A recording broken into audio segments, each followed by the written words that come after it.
Minor Adjustments is dedicated to preventing and reducing crime.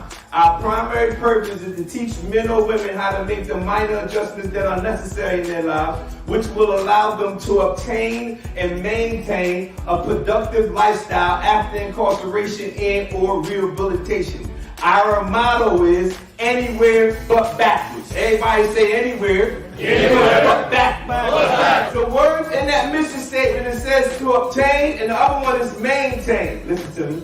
To obtain means to come into the possession of something. Maintain means to keep it in existence. Listen, the reason why I say that, everybody say to obtain my sobriety is easy. Our challenge is to maintain it. Say to obtain our sobriety is easy. Our challenge is to maintain. Good evening, everyone. Welcome everybody to a Minor Adjustments virtual group.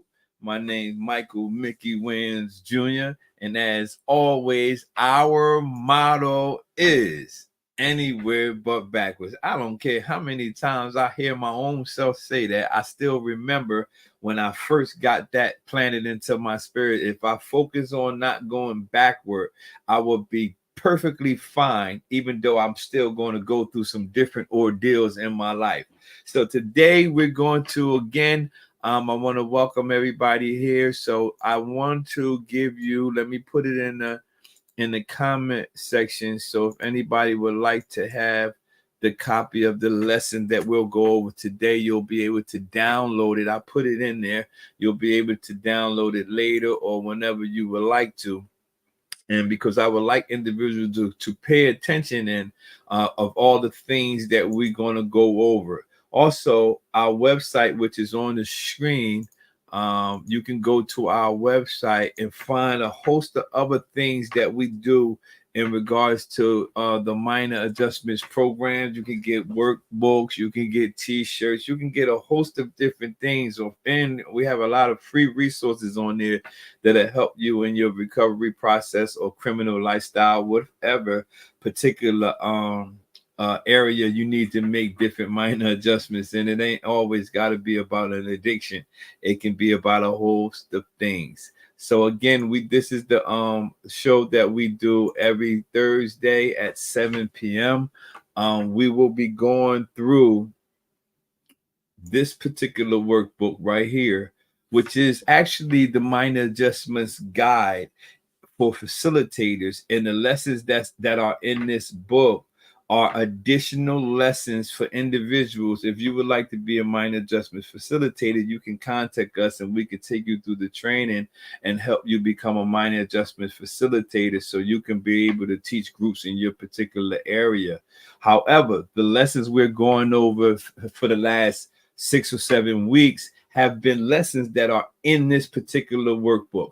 Also, I will also put in here a link to for individuals who might be watching this video now or who might want to watch it later a link to be able to purchase this workbook on your own time. So I think I'll make that available to you. You can purchase on Amazon or most of the places where books are sold. All right, so the lessons we have been doing the last few weeks have strictly came out of this secondary minor adjustments guide for facilitators. So today, let's see what we have today. Today we will be talking about, okay, let's see what we got here.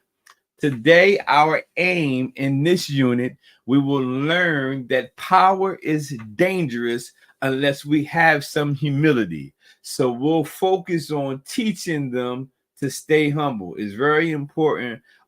Individuals probably ask, well, why would you want to teach a person who's coming off a substance use disorder or who's coming out of a criminal lifestyle about being humble? And I said, the reason why we have to teach about humility is because if they do not go back, meaning whomever they are, if they do not go back to their old lifestyles, it's guaranteed that they're going to start to see some success. And when you start to seek success in the new life that you're living, it's important that you stay humble, because things are going to start picking up some speed. It's going to pick up some momentum, and you're going to start to obtain things that really have always been yours. However, since you was living the lifestyle that you was previously living, you wasn't able to access those things into your life, right? But once you make the minor adjustments and you start to focus on not going back, you're going to accumulate things. Ask me how I know.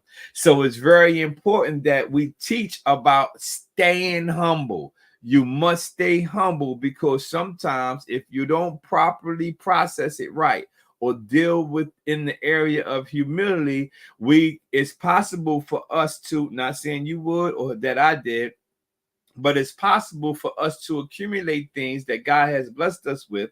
And now we get prideful and feel a little braggadocious, if you will, about the things that we have obtained or finally came into the possession of, because they were always ours. But being as though we were living the life we were living, it was no need for those things to manifest into our lives. So we teach about staying humble. When we are born into this world, we all start at some point. Certainly, some may live in a nice house or have more money. However, the thing is, babies don't care. Things start to change, and our world pushes against humility.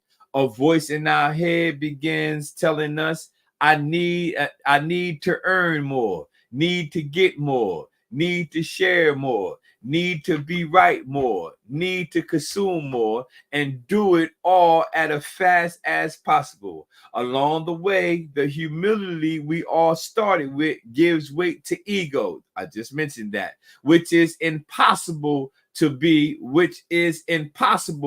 humble. So when you start to accumulating things, like I was just mentioning, it's possible, if we don't focus on staying humble, it's possible that we will get an ego or get a prideful spirit, and we don't want to do that. That's why one of the lessons that we have in this workbook or in the minor adjustment program is staying humble. You have to stay humble.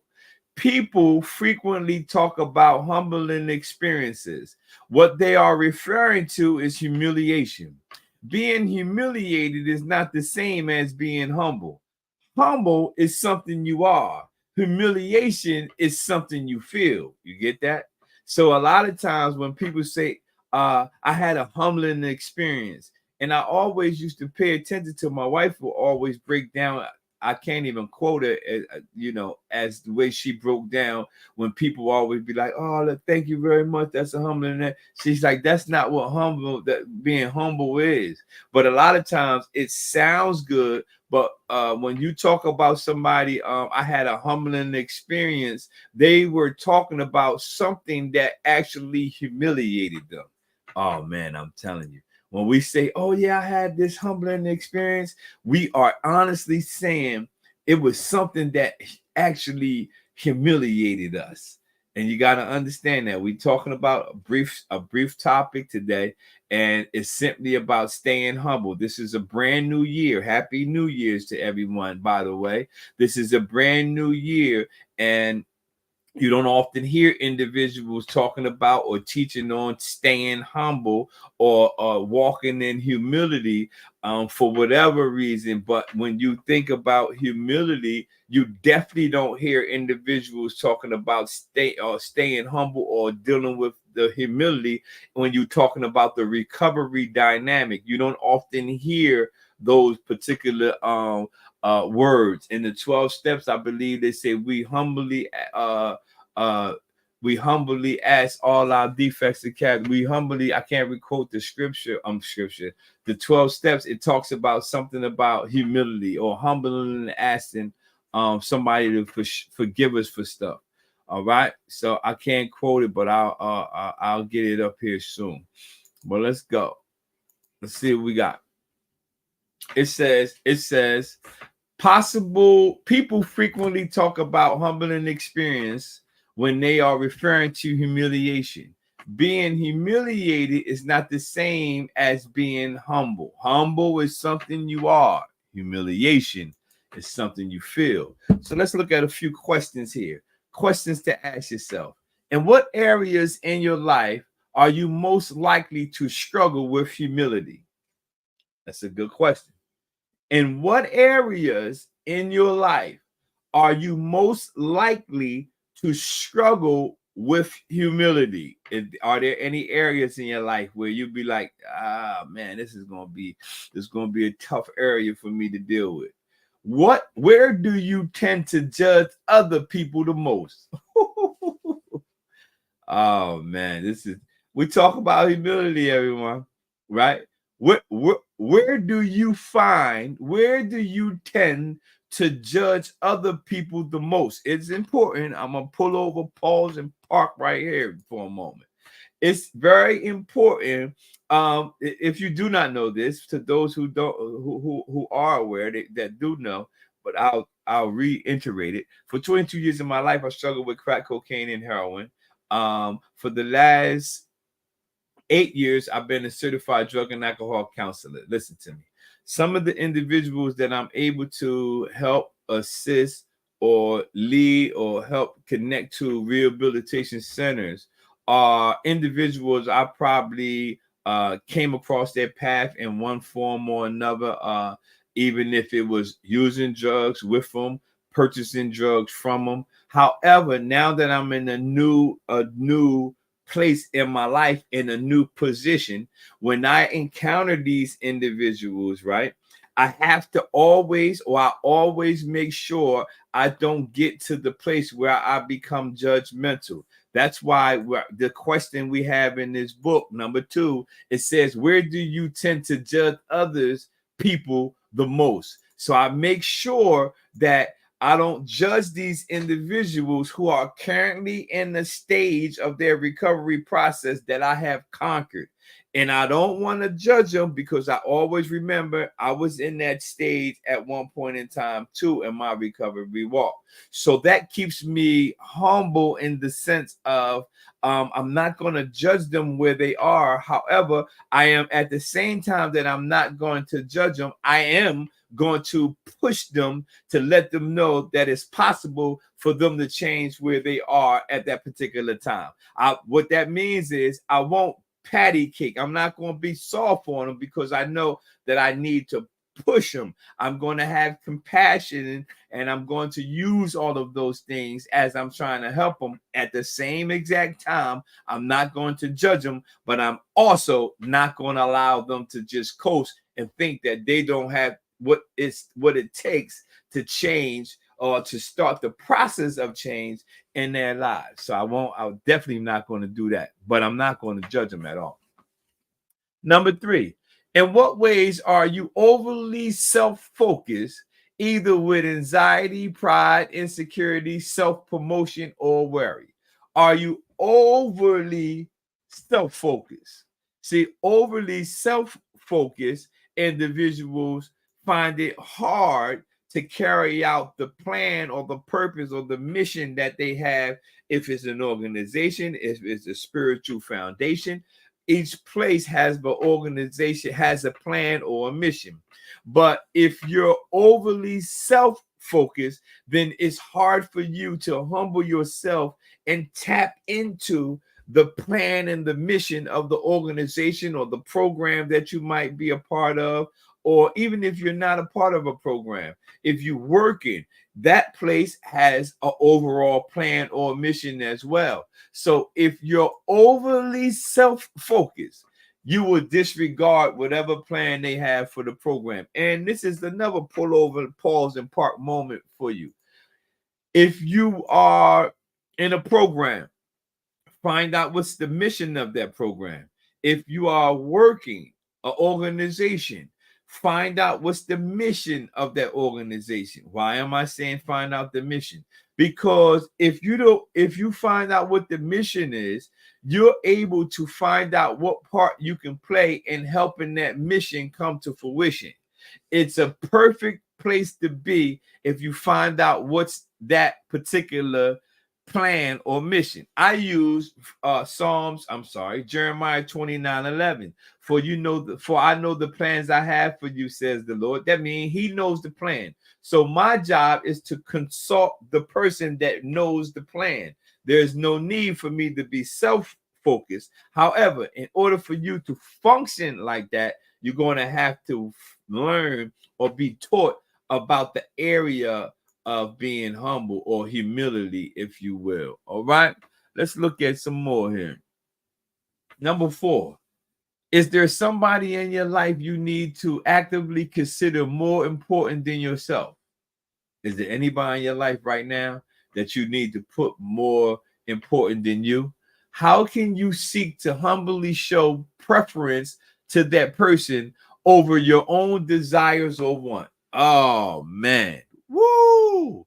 Is it anybody else? Is it anybody in your life that you need to change? This is a brand new year. We're talking about minor adjustments. Is it anybody in your life that you need to switch it and put them over and put them in front of your preference? Make their preferences more important than your preferences.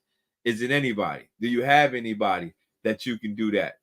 For the last few years, it might be somebody that you have put to the back burner.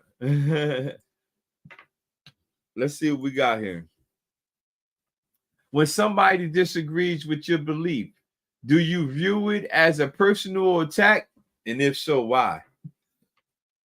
Everybody, I'm a believer. I'm a kingdom citizen, I'm a citizen of the kingdom of heaven, a Christian, or whatever you would like the terminology you would like to use. I like to say I'm a citizen of the kingdom of heaven, whatever. But I do not disagree with people. When somebody disagree with my belief, I don't view it as a personal attack.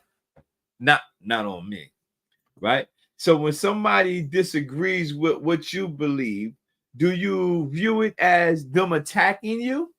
Or do you view it as they just don't believe what I believe? You know what? You will save yourself a lot of sleepless nights, if you will.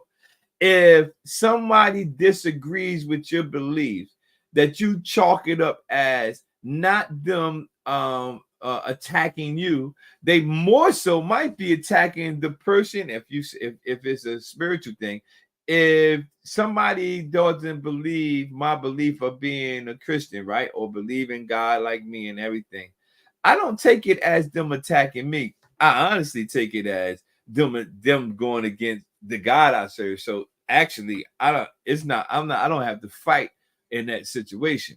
So in your situation, I'm not saying that's your situation. I was using myself as an example. However, if somebody disagrees, let's read it again. It says, when someone disagrees with your beliefs, do you view it as a personal attack? If so, why? Why do you think that somebody who doesn't believe what you believe, why do you take it as a personal attack? I'm a 49er fan. And a lot of people don't believe the 49ers is going to win the Super Bowl. I believe it, but the people who don't believe it, I don't take it as a personal attack. I just take it as they believe their team going to do it. It's the same thing. Let's move. Think of a recent time you became defensive. Woo! That's tough. Think of a recent time you became defensive. When someone disagreed with you, what may have been your underlining, what may have been underlining your feelings in that moment? Now it says, think about a recent time you became defensive when someone disagreed with you. Woo! Think about it. Think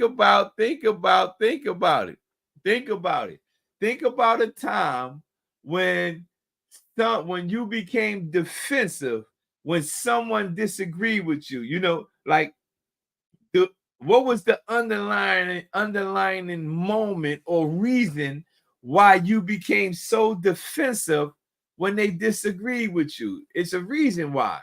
this is why I put it in the comment section for you to download this lesson so you can write down your own reason, or you can actually put it in the comment section and tell me. I would love to hear some, right? So let's read it again. I want to go over this one more time. It says, when someone disagreed with you, think of a recent time you became defensive when someone disagreed with you. What may have been underlining your feelings in that moment?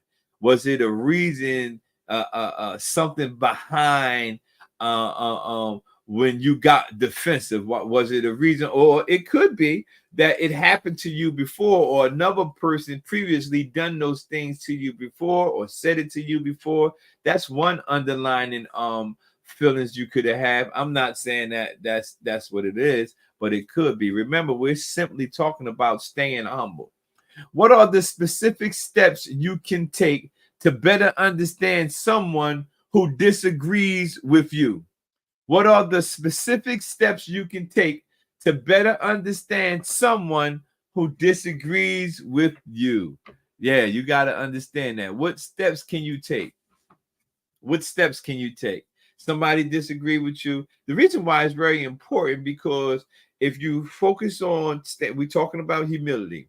If you focus on humility, right, and people disagree with me, at this time, I'm 52 years old, I believe. I'm 52 years old. And at this time, I don't get into a lot of debates and arguments, if you will, as if when I was younger, all the way back until like 30. When I was in my 30s, I would get real confrontational when people disagree with me. But at this particular stage in my life, I think I know for a fact 99% of the reason that I don't get into real heated debates, if other than like talking about sports and stuff like that, but it's not an argumentative thing, right? 99% of the reason why I don't get in those debates like that is because I know that they don't really produce anything. They don't produce no fruit, good fruit. All right. So I don't really like getting into those things. Okay. Let's see what we got. Hey, welcome everybody, man. Let's tune in on here. I see somebody named Iris. See somebody named Berber. If I pronounced that right. Yeah, I welcome everybody on here. There's a whole lot of people on there. I like that. The coolest thing about humility is how it can speed up and expand your life. See, this is why I love it. It's like a snowball rolling down the hill. With every turn, it gets larger and goes faster. Whatever it is you want out of life, you will get it all and more by being humble. However, always watch out for ego, pride. It is waiting on the hill to slow your progress, success, and happiness. Oh, I pray you see that right there.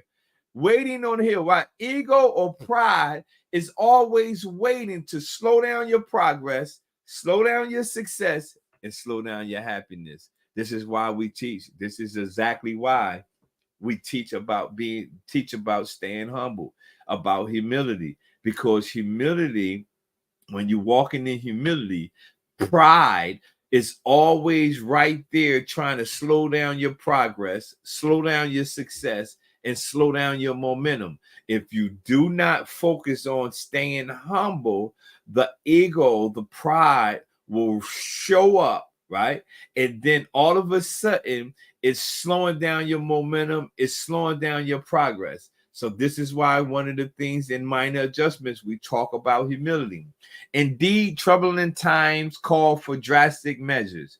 It might seem foolish, but in this jumbling moment, a moment in need of greatness and fortitude, possible parts of the key to moving forward is a distinct opposite. Humility. This virtue in its real form might be exactly what these troubling times are calling for.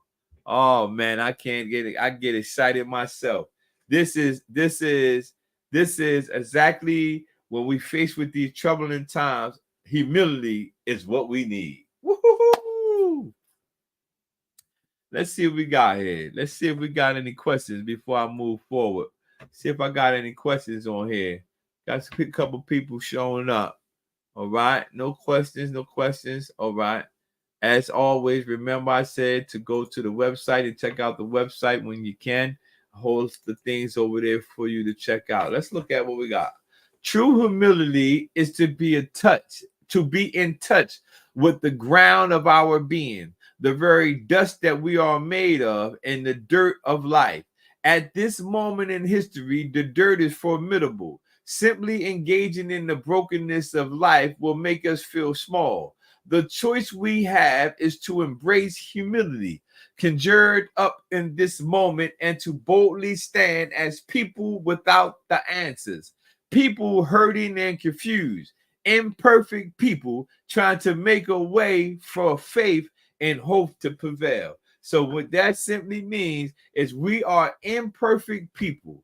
And if we understand that we are imperfect people, then we know that we will need a perfect God to help us along the way. So I don't know what the God of your understanding might be, but I do know this: we are all imperfect people. So if we're imperfect people, can you imagine a group of imperfect people trying to tell individuals how to be perfect?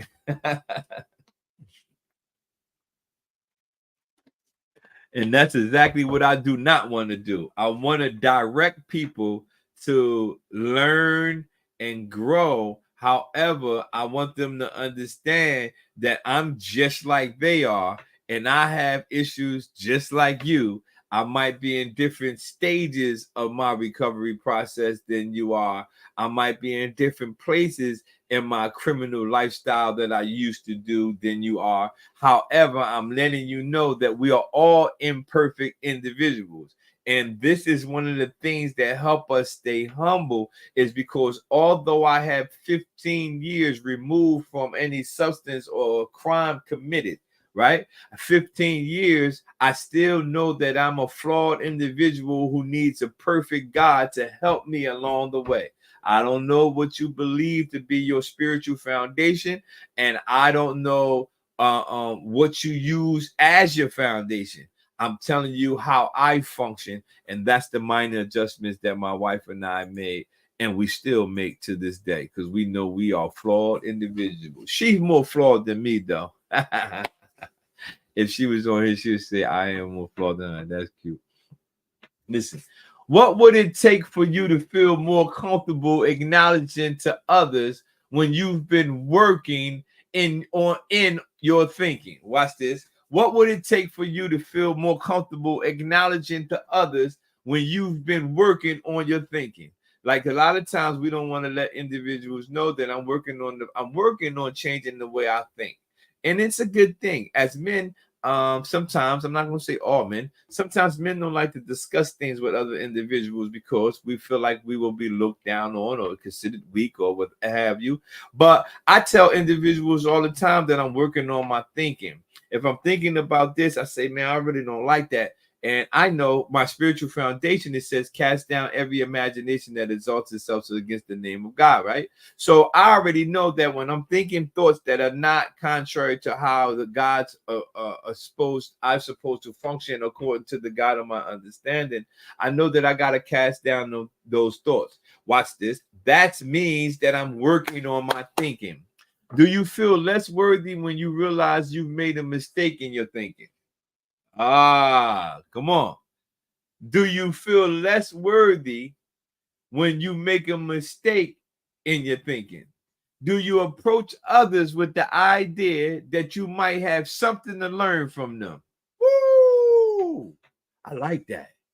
Do you approach others with the idea that you might have something to learn from them? We should always be learning. These classes I do every Thursday evening is simply to provide different opportunities for individuals to learn. I am aware I can provide you with the information, but it's your job to apply the information. So we're talking about humility here. Let's look at the next one. Are you open to learning new things every day? Even if it means, watch this, changing previous ideas. Oh man, let me pause right there for a moment. Are you open to learning new things every day, even if it means changing previous ideas? Because we have to know that I teach this all the time. We have an old system in our brain. When we go back to our substance use, our alcohol use, or whatever use we used to do, our brains are on autopilot. We just functioning off our old ideas. However, the only way to get those old ideas out is to feed your brain new information. When you feed your brain new information, it flushes out all those old ideas. The question is, are you open to learning new things every day, even if it means you have to change your previous ideas? And a lot of times, me being an African American male, individuals, African American males or females, sometimes we might had previous ideas of another race is holding us back, right? Now, if you always had that idea that another race is the reason why you haven't succeeded, you have to be open to learning new things. And at the same time, you're going to have to change your previous ideas. In order for you to be successful, you're going to have to change your previous ideas, because nobody can stop you from being successful but you. It's not a race. It's not about a person who believes something different than you. The only person that can stop you is you. And lastly, let's look at it. It's hard to be humble when you're perfect in every way, says the old country song. Indeed, few people think they're perfect in every way. However, it can still be hard to be humble, particularly if you live in a society that encourages competition and individualism. Yet, even in such a culture, humility remains a significant virtue. Learning to be humble is of a paramount significance in many spiritual traditions, and humility can help you develop more fully and enjoy richer relationships with others, as well as create opportunities to earn your respect. You see, when you walking in humility, you can develop rich relationships. You can develop rich relationships. I like that word, rich. All right. Now let's look at this printout here. Oh man, I hope you download this lesson. It's in the comment section. Again, I keep reiterating it. It's in the comment section. Also, the link for the whole workbook if you would like to purchase that. All right. From arrogance to humility. And we're going to close on this one. From arrogance to humility. Arrogance is fault proof. Humility admits mistakes. Arrogance doesn't listen. Humility listens to understand. Arrogance interrupts. Humility gives space. Arrogance wants to be right. Humility has an open mind. Arrogance doesn't see differently. Humility embraces differences. Arrogance pushes points through. Humility allows ideas to emerge. Arrogance shows frustration soon. Humility demonstrates patience. Arrogance avoids accountability. Humility takes ownership. Arrogance creates a fear culture, and humility builds low learning culture. Man, we talked about humility today, and I pray that you received something today. And the lesson was dealing with staying humble. No matter what you do in your life, you want to always stay humble. Again, our motto Minor Adjustments is dedicated to preventing and reducing crime. Our primary purpose is to teach men and women how to make the minor adjustments that are necessary for their lives, which will allow them to obtain and maintain a productive lifestyle after incarceration and or rehabilitation. Our motto is anywhere but backwards. I pray you got something from this lesson. Watch it again over and over. Download the lesson in the comment section, and I'll see you for another Minor Adjustments Virtual Group next Thursday. Thank you, and Happy New Year's.